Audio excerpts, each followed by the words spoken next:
to life. Finally, I'm doing another video.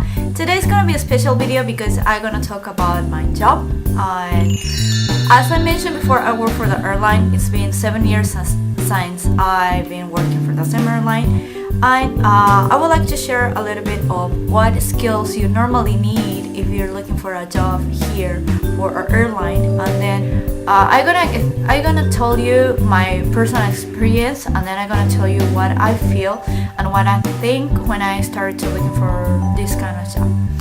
Okay, so let's get started. First of all, what you will do of the customers agents and the ground crew agents in the airline. We normally do our job as a team.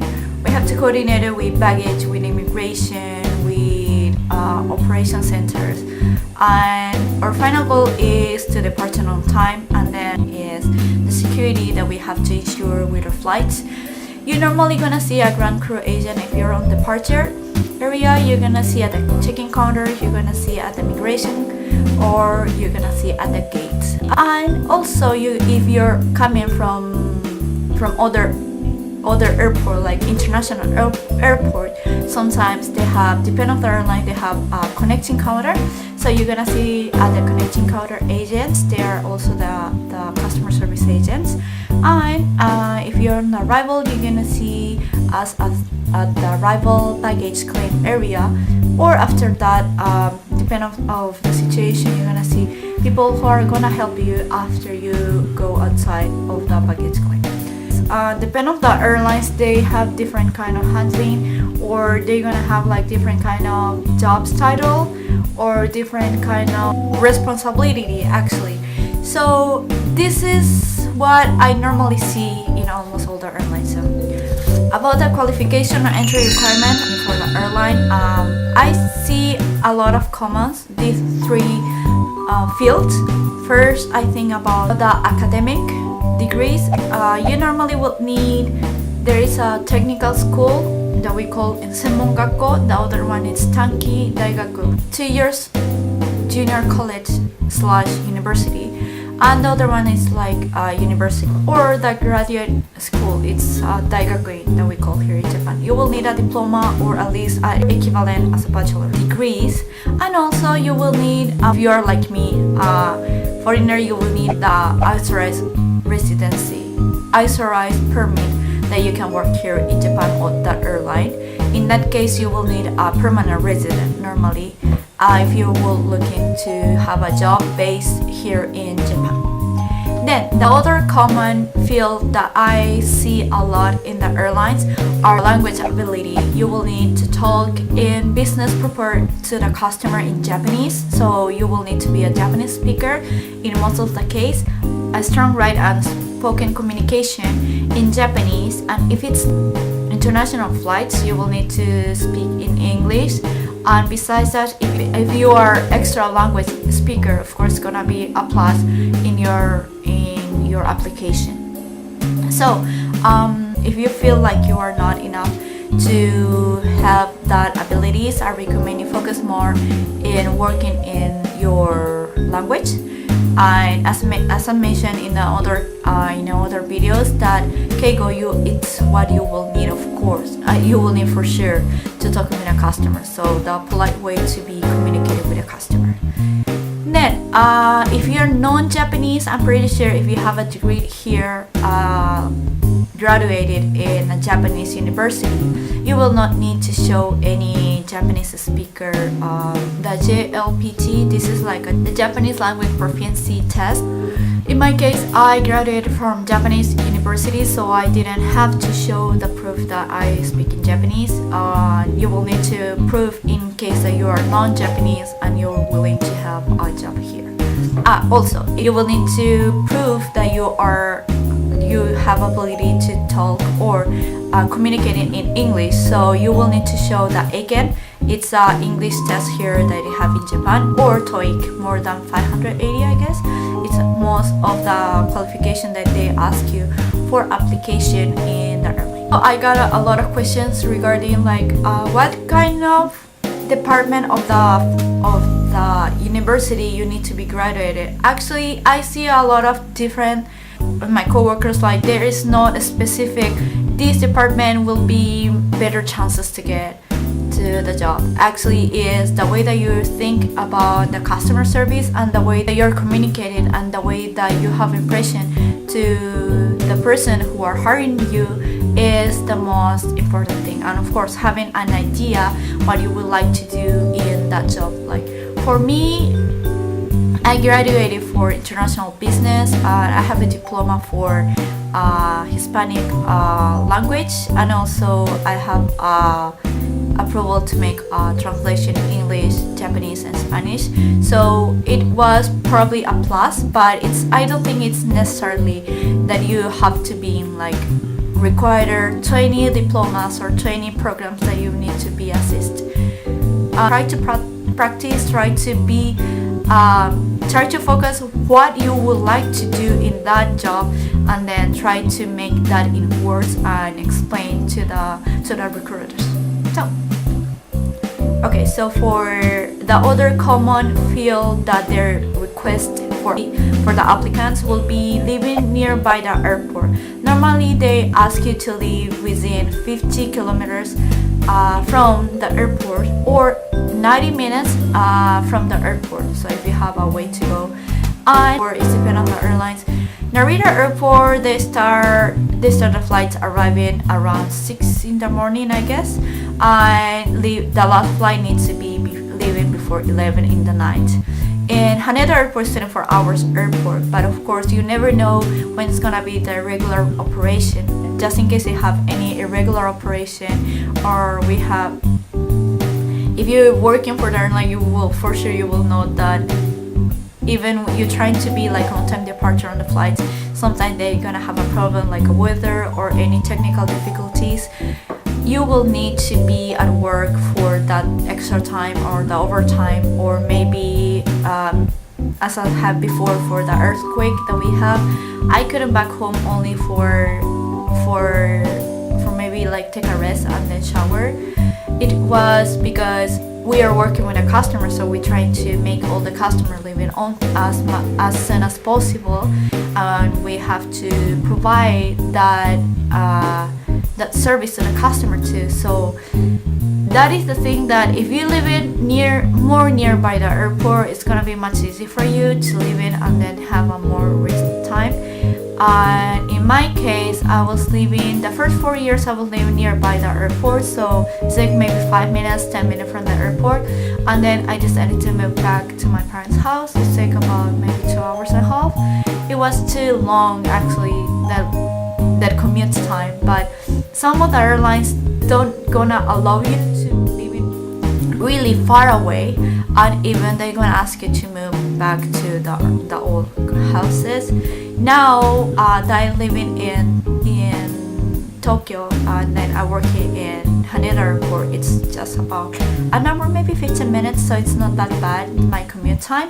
But yes, that is one of the requirements that probably is gonna ask you. This is not only for international airlines, also for the Japanese airlines too. When you're applying for the airlines, it's not necessarily live by the airport. Like I see a lot of person that they come in from Osaka to try to work in Haneda. After they got a job in Haneda, they move nearby Tokyo. It's not a bad thing if you live really far away, but you need to be for sure like you need to promise to them that you're gonna move nearby the X time that they ask you to leave within for the commute time. So yeah, I think those are the 3 most common fields that it's gonna be on the requirements. So now we're gonna talk about like what skills did I think it's good to have for if you're looking for work for the customer service, and of course customer service skills.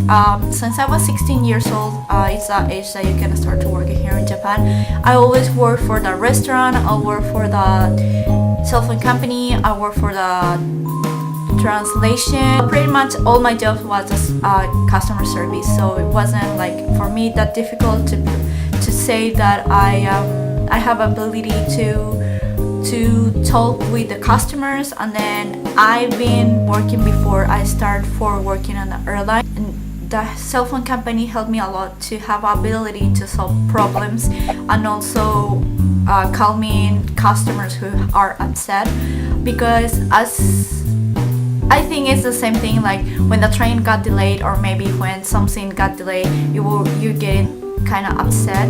So you need to be aware of that. Like you will need to have ability to communicate it with a customer, to trying to helping them and to trying to solve them the problems that maybe that delay caused for the customer. So don't be afraid.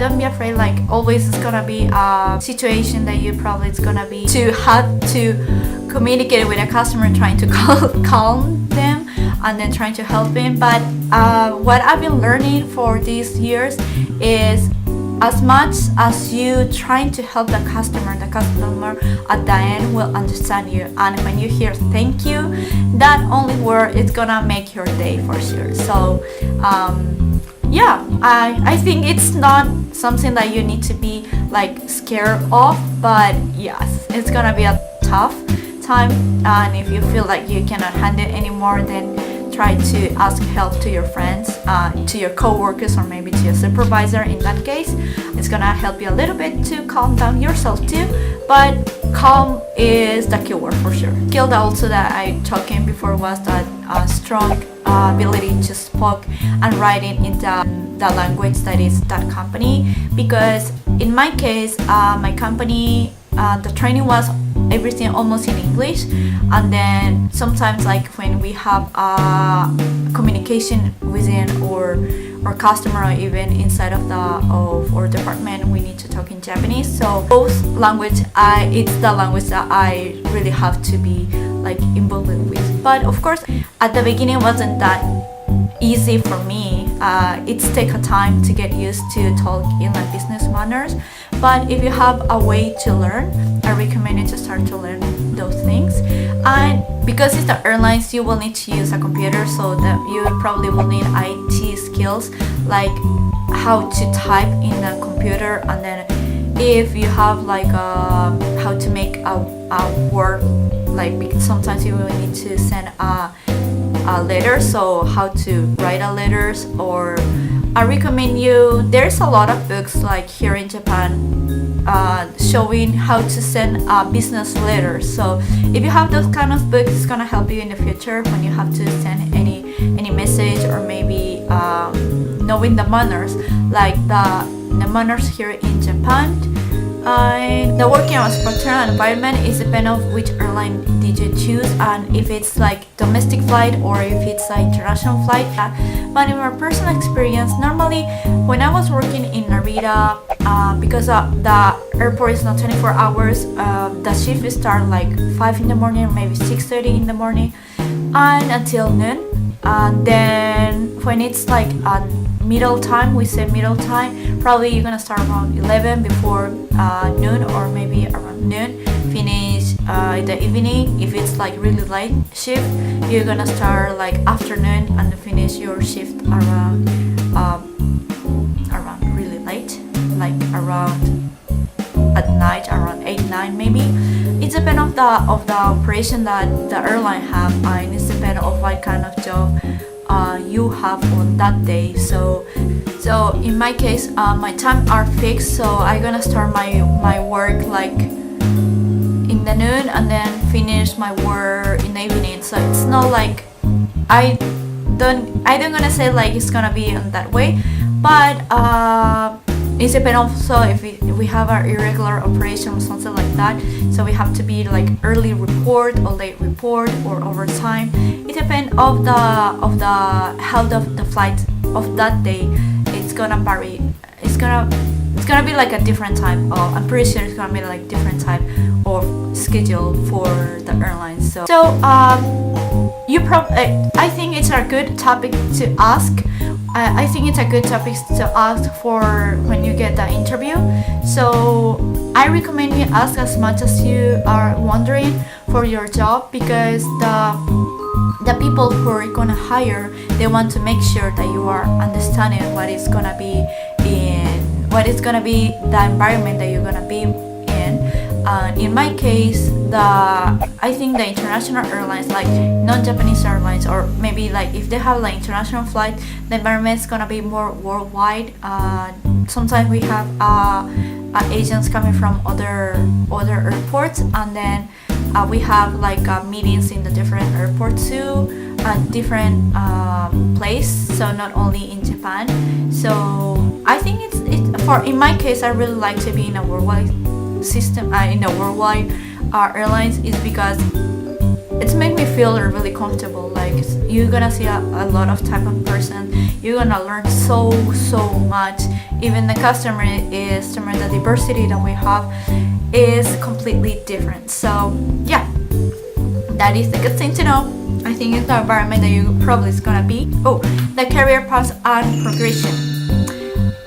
This is also including if you are a direct employee, or if you are like a handling employee, or if you're like in a contract. So I think if you're in a direct employee, you're gonna have more chances to have more careers.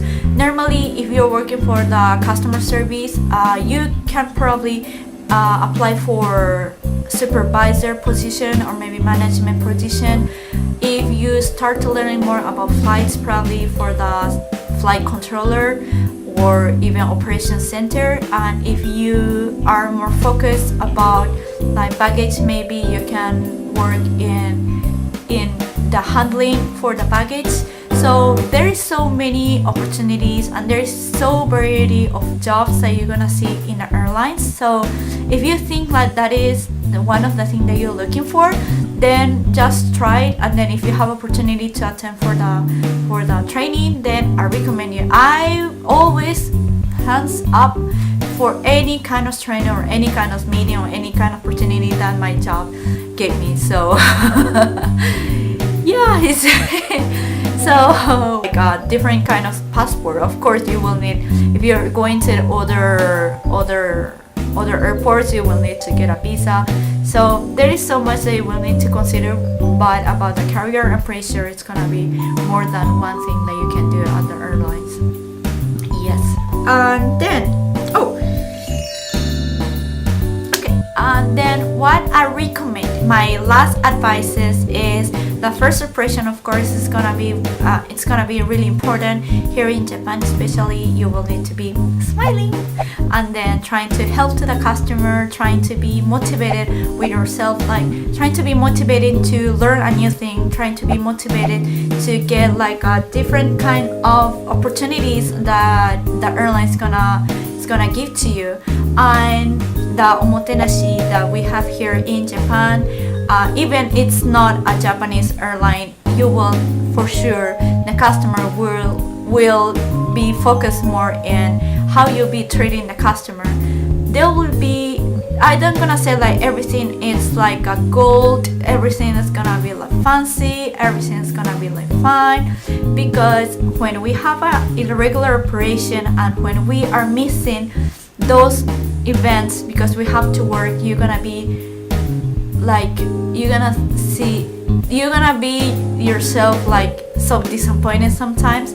But at the end of the day, it's gonna worth it. If you think that you will want it to be that person, you got check-in in the airport and then you see that smile, and then you wanted to do the same thing, you wanted to do good for the society, I recommend you to apply for the airline. So okay, about how to looking for a job, I recommend you go directly to the airlines, and then they're gonna put the information for hiring.